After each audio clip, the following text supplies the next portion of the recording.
Hey, Sarah Lise here. The date today is Wednesday, September 30th, 2020. Woo boy, it's been a long year. And yet it's flown by super fast. So I wanted to read to you my blog that I originally wrote in June of this year and then didn't publish it. Something kept holding me from moving forward with it. So I realized that I needed a part 1 for this one and part 2, 3, 4, whatever, moving forward. Okay, here we go. The New Human Rights Movement of 2020, Part 1. This is a long one. It's worth it. Hang in there. You'll be glad you did. I'm bursting right now. Bursting. Take what you want. Leave the rest. Don't kill the messenger. Thank you. This is a blog of observation rather than solution. It is time to pay attention. That is the first step along the stairs of solution on the Rainbow Bridge back to heaven. Fact or fiction, it doesn't really matter. Take it with a grain of salt. Here we find ourselves in a conundrum, a diabolical conundrum at that.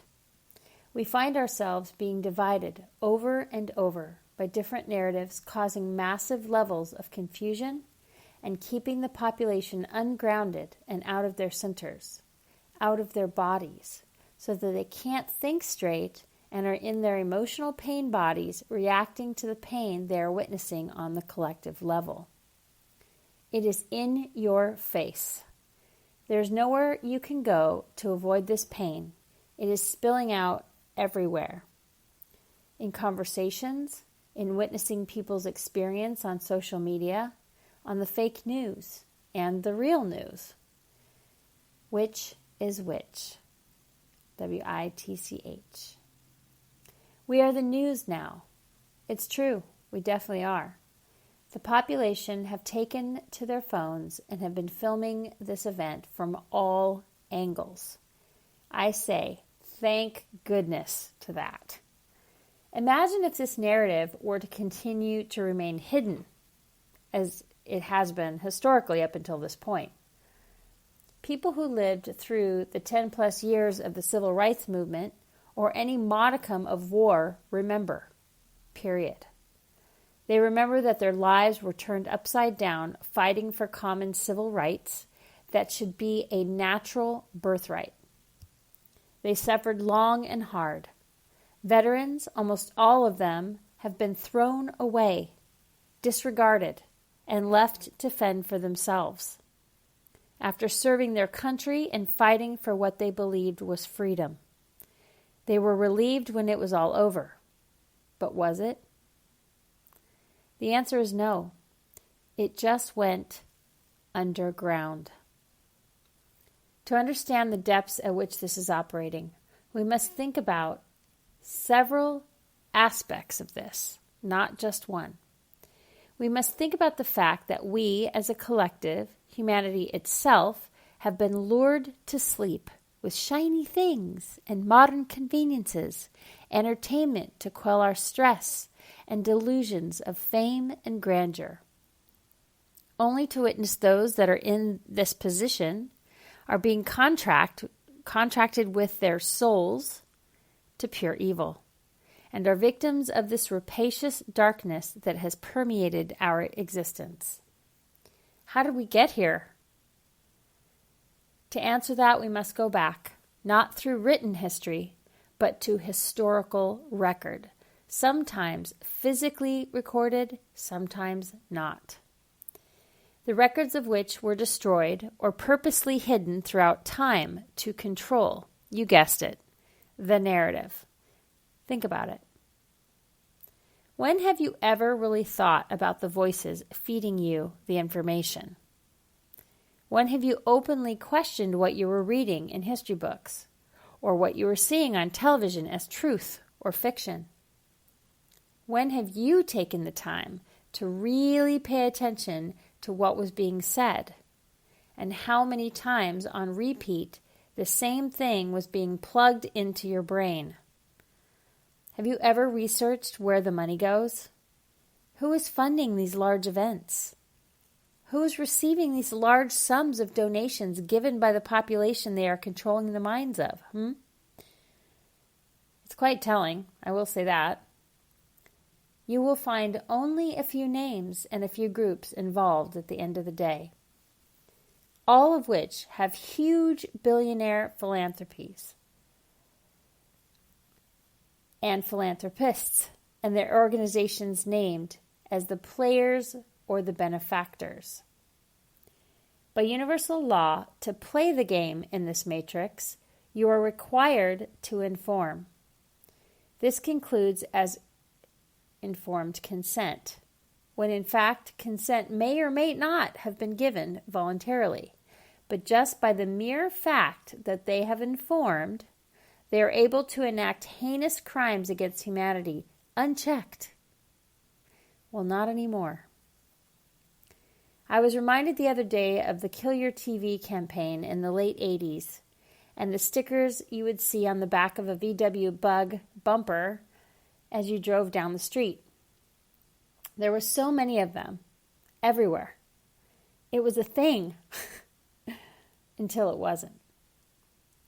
Until they made the household entertainment center the most important item to own, to have, to make sure that we were informed through the news media and entertainment, to appease our lingering minds that were beginning to question the narrative. John Carpenter's They Live is a cult classic to this day that was banned and has been difficult at best to find. It is out there and worth watching. Every moment of it. This household phenomenon of owning a television and having all the best of everything actually started after World War II, when America, as part of the Allied soldiers, supposedly won the war but actually didn't.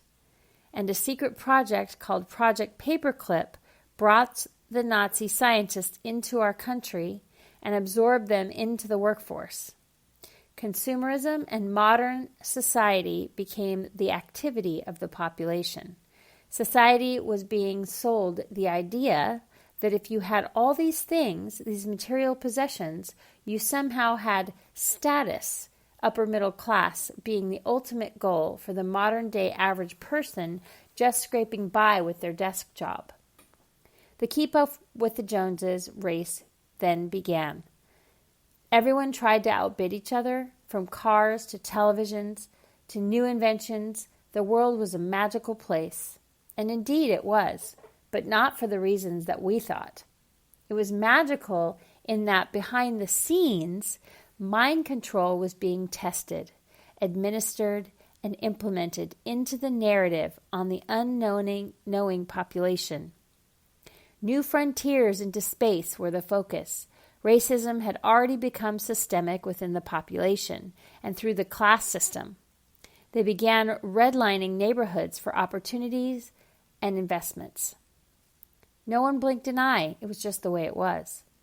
The World Map by Mercator designed the countries according to stature, not actual physical size. Segregation was the flavor of ice cream that everybody licked up and everyone enjoyed on the daily from the ice cream man. Hidden within the pedophilic agenda was the idea that if you could get the children, you had the world at your fingertips. Everyone became children under the thumb of the cabal.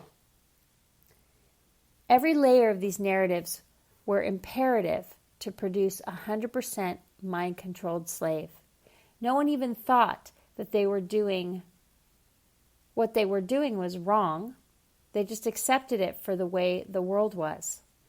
You were never to speak of it, to bring up anything outside of the common narrative that was being spoon-fed through the television and conversation in the workplace. One day, Rosa Parks came along and sat at the front of the bus, refusing to move out of her seat, and then proceeding to move forward into the front of the bus as time went on. Thank goodness for Rosa Parks. Seriously, the First Lady of the Civil Rights Movement, a strong warrior in the face of daily danger just to exist. Rosa Parks was a woman who could speak her mind and was not willing to stand down when being victimized. She changed America and the world. All along, there have been many people that came along to free Americans from this evil sect of society, and so far, every single one of them has failed until now. And still it remains to be seen. It is happening in real time as we speak. As the civil rights movement began to break down the existing narrative, and the deep state and secret societies began to lose their footing, the people came out of their houses and began to fight for what was right. The global narrative was changing every single day, similar to what we are experiencing now. World War II ended in 1945. When the Cold War was in full swing and the Vietnam War was happening, that lasted 20 years from 1955 to 1975, many soldiers were blatantly dying every day, and people were fed up.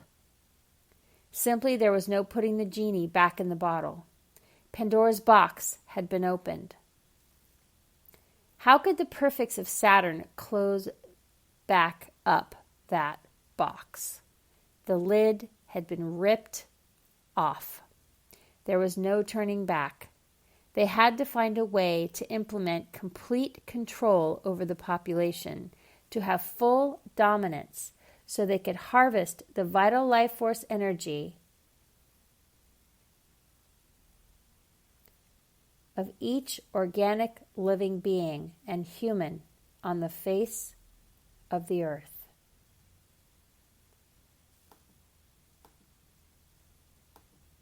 The Atlantean scientists, who had been successful at sinking the continent of Atlantis through splicing the atom and doctoring human and animal DNA, and then coming back in as Sumerian kings, and then resurfacing as douchebag Roman emperors, had to figure out a way to keep their loose flow going. They couldn't stop. They had to remain tightly organized and gain the support of people on the ground to do their bidding, soldiers of their clandestine plans. These souls incarnated on this timeline to indoctrinate and control the population by any means necessary, and went to work to find ways to incorporate advanced technologies for total and complete mind control, and keep secret that which they were creating until such time as the voluntary consent through manipulated media was at a level that the mind control could be completely turned on through the implementation of AI interfacing through neural net connections in the latest wireless technology. Little did any one person know who were working in these environments what they were getting themselves into. They were just following orders, doing right by their country, being a patriot, keeping food on the table, until they then realized they were trapped and couldn't get out. Their blood contracts were real, and there was no way out. Many top secret service operatives have spent their entire lives sworn under oath and have not come forward for threats of their entire families being eliminated. They have gone to their grave with these secrets. That made them sick and eventually killed them. My father was one of those people. Those that began to suspect that they could make a difference and challenged the narrative were immediately taken out. There was no other way around it. The narrative had to be impenetrable, even if it meant killing your loved ones or sacrificing them for the greater plan that was set in place. The steering of those minds had to be so scientific that the subjects would never stray from the elitist narrative, and they had to be in full resonance and agreement with this narrative for them to carry out this plan and for it to work, thus producing high-profile, mind-controlled slaves that influenced the masses for the energy harvesting of loosh for consumption by interdimensional non-human beings that then utilized that energy in their hive mind to feed the king outside of this realm and the dark androgynous being that rules over this particular group or sect of the population in society.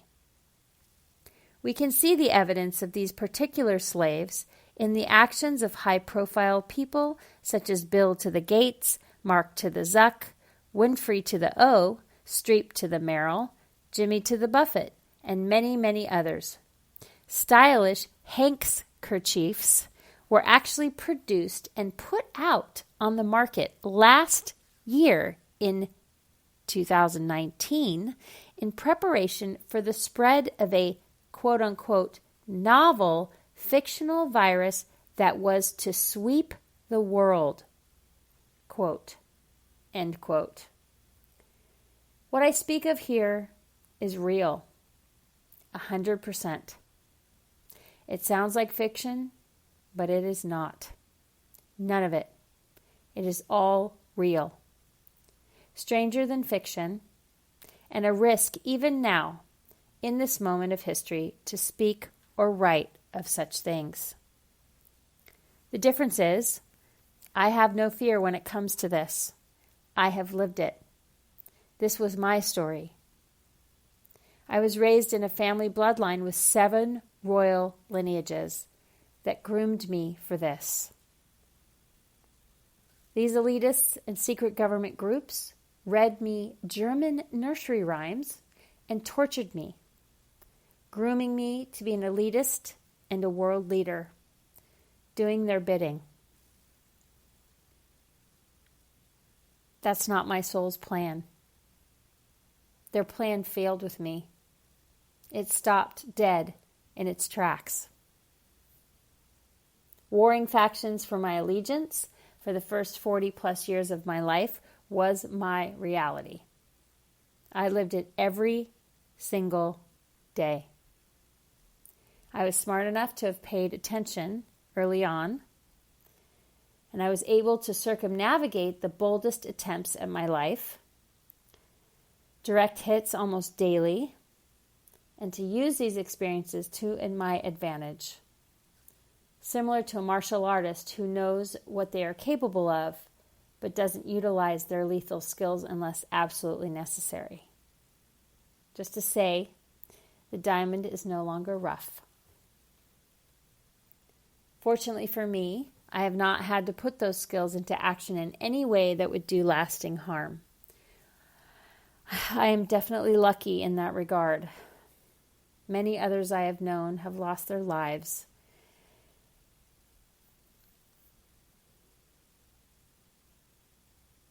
And it has served to silence me on more than one occasion.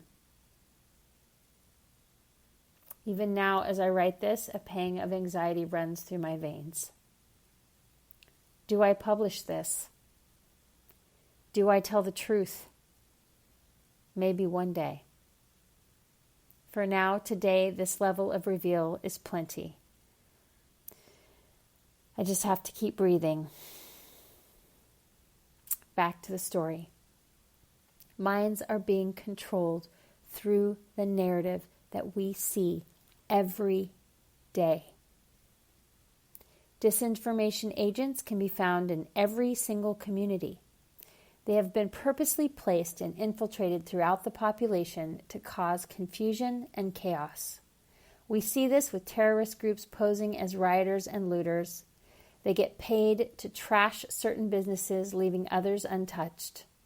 Deep state operatives in civil suits, smashing windows with mallets and hammers, terrorists dressed in black, spray painting certain very particular phrases on windows and boards that are boarding up storefronts, trucks on the ready with boards available to board up windows of businesses large and small, selective of course, depending on your allegiance and who you answer to. Could you call this modern-day mafia activity? I definitely could. Terrorists organizing and creating their own nations in 7 city blocks, only to call upon help outside their nation when their food is run out or something precious of theirs has been stolen or they need the assistance of the world around them. Typical martyrdom. Too many video games and too much sugar pumping through their veins. Not enough education and oversight that then produces a mind-controlled slave race. Not to mention, also, that when put under pressure, the city officials are answering to the thug bosses rather than the law. Our constitutional rights that have been stripped incrementally through the last 40 plus years are being challenged on every level right now. Also adding here that while all of this is happening, there are military tribunals for people who have administered acts of crime against humanity and are being tried in court to either serve a life sentence or be sentenced to death. The laws that have been passed through Congress behind closed doors have created this mess, allowing very dark criminals to pass laws into place for unconstitutional activities and crimes against humanity. And now they are facing the music. There are those who want to rise up and fight, but sometimes find themselves too scared to say anything for fear of being ridiculed and criticized for going against the mainstream narrative and people who are under deep levels of mind control doing their bidding. It's ridiculous. Black people being called racist against their own people. It's complete mayhem. What people don't realize is that they are all being played, straight up. This is systemic mind control at its finest. The goal of the 100% mind-controlled slave was almost completely accomplished until 1969, when something happened that changed the collective consciousness, and it became almost impossible to lock down the population. The hijacking of innocence had to be accomplished. They couldn't allow people to be free. The way that they implemented this was multidimensional in nature, and in modern time appears with the hypersexualization of children and connecting energetic cords through the back of the skull, back of the heart, and the tail, the root.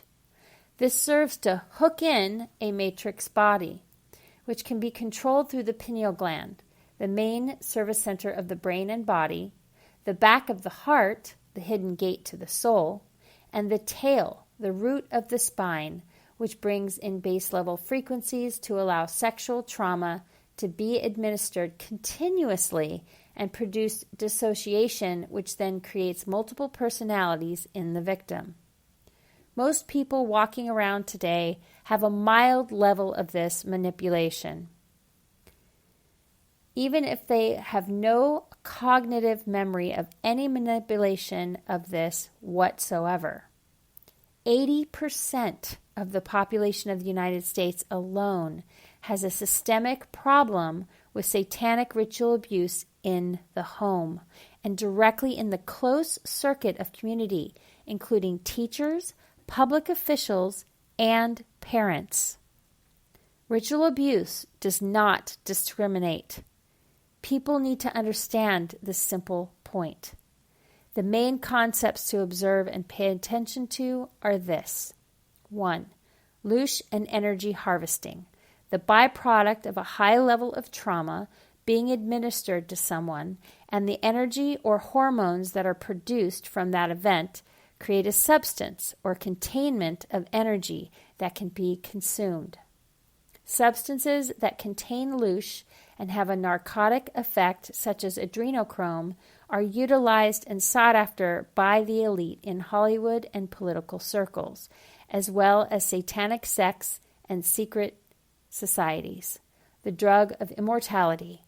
The withdrawal symptoms include death. False narratives. Number 2. Repeats of ideas and narratives such as Black Lives Matter, women's rights, civil rights, and the Jews escaping the Nazis in World War II are examples of situations where false narratives were administered to produce an energy harvesting mechanism for consumption by non-physical interdimensional beings. 3. Fear and indoctrination. A large-scale event, as we are seeing play out in real time, where they create scenarios that hook into our emotional trauma or our pain bodies and harvest the energy for consumption because they have become insatiable. These would be considered false flags, such as riots, shootings, huge protests, social injustices, invasions from the skies, etc. Something or anything that can be utilized to distract and scare people enough that they are willing to give up their sovereign rights for protection against the enemy. A common war tactic. Dissociation. I think that's number 4. 1, 2, 3, 4. Dissociation. Observing in someone when they are blindly following and not thinking for themselves, or they are exacerbated in their rebel stance because they have been hooked into emotionally by an interdimensional being through their matrix body, and they are not acting like themselves, and thus they are playing out a false narrative. Usually these people have endured high levels of sexual trauma or neglect and serious abuse. This dissociation can also cause extreme narcissism as a coping mechanism to survive. The battered wife syndrome, number 5. Stockholm syndrome and gaslighting. Believing a narrative and defending one group, but criticizing and slamming another's for their beliefs, all the while being victimized by their own group and set of beliefs. They are being sold a false narrative. This is a mild form of it. Unfortunately, right now, though, with what is happening, this particular tactic is being used on a large scale on the population to try and convince people that there is only one narrative and that it is permissible to snitch on others, and in fact is being encouraged by government officials, i.e. the corrupt sector of politicians, who are also encouraging violence under the narrative of quote-unquote peaceful protests. It is all mind control. The cognitive dissonance is real, folks. This concludes part 1 of this series. However, I will leave you with this afterword from the late author Jim Keith. He suspiciously died in the hospital after having a hard fall and hurting his knee. When in the hospital, they put him under. His last words were, "I have this feeling that if they put me under, I'm not coming back." He was unapologetically a pioneer for our freedom from mass control of the population. Quote, "Here stands the new man, his mind and body stolen from him, soul reduced to the impulses of the animal he thinks he is. His conception of reality is a dance of electronic images fired into his forebrain, a gossamer construction of his masters, designed so that he will not, under any circumstances, perceive the actual. His happiness is delivered to him through a tube of an electronic connection. His God lurks behind an electronic curtain. When the curtain is pulled away, we find the CIA sorcerer, the media manipulator, the cyberneticist, the weaver of the dreamscape." As can be seen in the recitation of horrors in these pages, with the advent of advanced technology for mind control and people control, We stand at the edge of an abyss.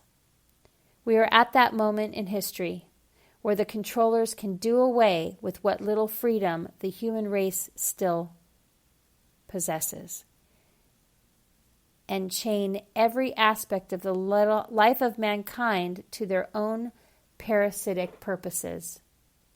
We are at the point where it is feasible that destiny of mankind can be owned and can be molded and shaped with the ease of shaping clay. A revolution is taking place in the United States, instituted by the controllers, whose agents have learned their materialistic, immoral philosophies at the knee of monsters like Cameron, Mengele, and Delgado. They are putting in place mind control technologies, advanced surveillance, computerization, indoctrination, prisons, and other people-controlled technologies that will render freedom meaningless and obsolete. Syllables fallen from the lips of a mind-controlled moron. They are launching new assaults on people's lives every minute. Using these new and old technologies, dissent and original thought are being ripped from us. Traditions of individual sovereignty and freedom are being expunged from our minds and from the history books. And due to the multitude of anesthetics we have been shut up with, we don't feel a thing. If we do not succeed in stopping the controllers, ultimately the only people left will be the marching morons, the gullible, and those so apathetic as to have entirely forgotten that freedom can exist. I am no technology-hating Luddite of old. I use a computer. I surf the internet. But I am against the use of technology in the continuing commission of crimes against humanity. Throughout history, new technology has been used in the service of authoritarian control, without regard for the presumed, at least in America, rights of individuals.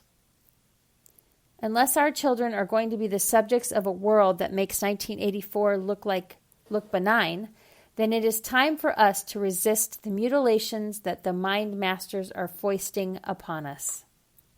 People should be reminded that the individual sovereignty of our minds and bodies are our most valuable possession. We must educate the populace about the programs of control that have gone on for at least the latter half of the 20th century. We must expose mind control programs that are currently going on in the military, in religious cults, and in psychiatric experiments, in the media, and see to it that these operations are brought to an end. Mind control fascism should be turned worldwide into a hot-button topic so that at the mere mention of new incursions of our freedom, the public uproar will be overwhelming. We must force government to open all files on mind control and related experimentation. Although much of this information has been destroyed, there is certainly a great deal of such documentation that still exists. We must take back the ownership of our world and ourselves. It is time to act. As always, I advise against illegality and violence. We must expose the nature of totalitarian control, its technologies, its agents. We must safeguard against further incursions against our freedom, our humanity. We must end the mass control of mankind in our lifetime. Jim Keith, Afterward, Mass Control, Engineering Human Consciousness, published in 1999. For now, that is all. I send blessings your way. Please listen to my next episode or the ones prior. I love you. Have a beautiful evening. Good night.